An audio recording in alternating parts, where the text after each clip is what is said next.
So was the bastard you were after now riding with the cowboys? Roscoe Bob Bryant was his name. Oh. But no, this time it was a different bastard I was after. The aforementioned Mr. Ringo. I came upon them robbing a stagecoach, which wasn't surprising, being they were such murderous thieves and bastards. The bandits wore red scarves, so I knew they worked for the old man. Over there! There! I did my best to help those poor passengers.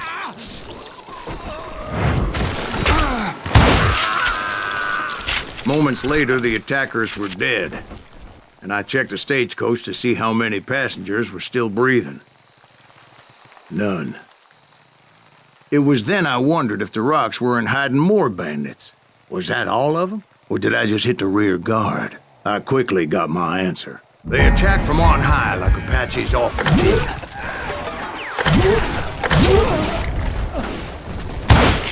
They would appear in great numbers from above and rain down lead on their hapless enemies' heads, making use of the high ground and whatever else they had. Yep, the Apaches always appeared out of nowhere, and there never seemed to be an end to them. Hold on, were you attacked by Apaches? What happened to the cowboys? Did I say they were Apaches? I said Clanton's cowboys attacked me Apache style. I was in a pitched battle, but I was holding my own against an overwhelming enemy force.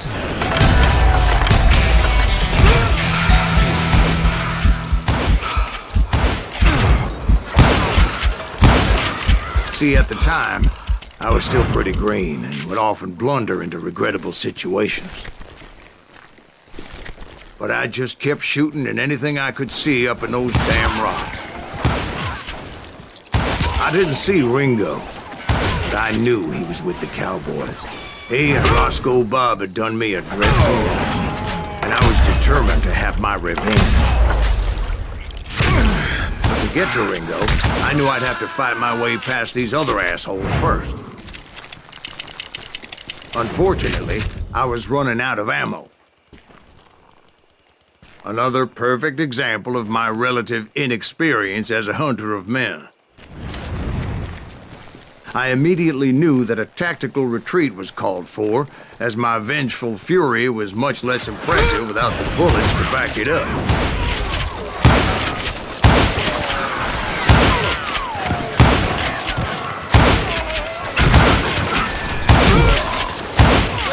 Finally, they managed to corner me. Trapped as I was, the odds of my survival seemed pretty slim.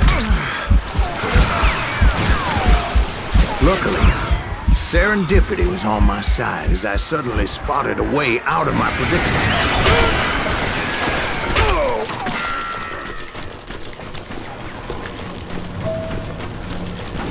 I ran ahead as if the devil himself was after me. Bullets were whizzing by my ears, but I wasn't about to roll over and die. I just kept running like there was no tomorrow. Because there wouldn't be if Clanton and his men caught up with me. As I was scurrying around those caves, I thought, what was I thinking, going up against a gang like this? Kill him! Oh! I just kept running, not knowing where the hell I was going. And that's when something miraculous happened. Like manna from heaven. I found the desiccated remains of what looked like an Apache warrior. The old weapon next to him supplied me with some much-needed ammunition.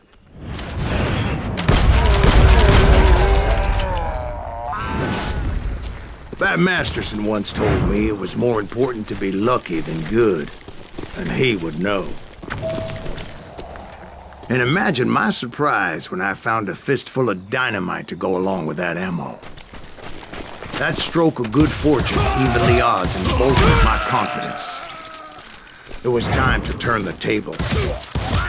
Time for the prey to become the predator. Time for the hunted to become the hunter. Time. All right, Jesus, we get it. They were right where you wanted them. That's right, Jack. I was done running. And the old man's boys were not expecting that. No, sir. I came at them like a wildcat. My fury knew no bounds. It was finally time for that old man to pay for his sins.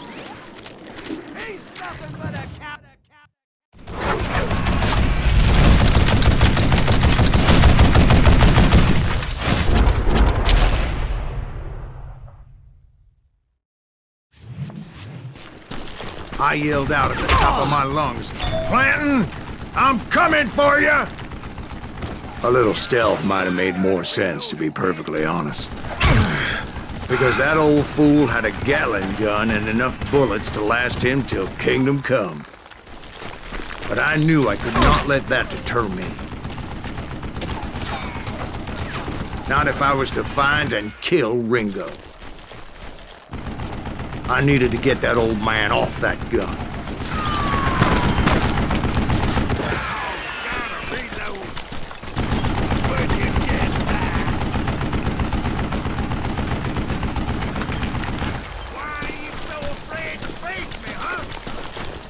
Catch this, you son of a bitch! Shoot that asshole!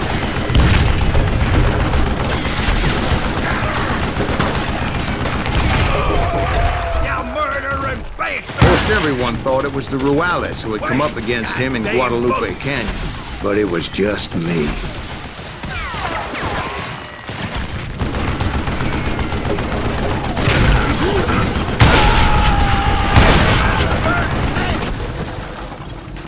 You weren't stupid, zombie! Know yourself! Apparently, one of the cowboys made it out of there alive and told Ike and Billy Clanton that it wasn't a Mexican who took their father's life that day. They just assumed it was one of the Earps, and that little misunderstanding eventually led to that legendary gunfight at the OK Corral.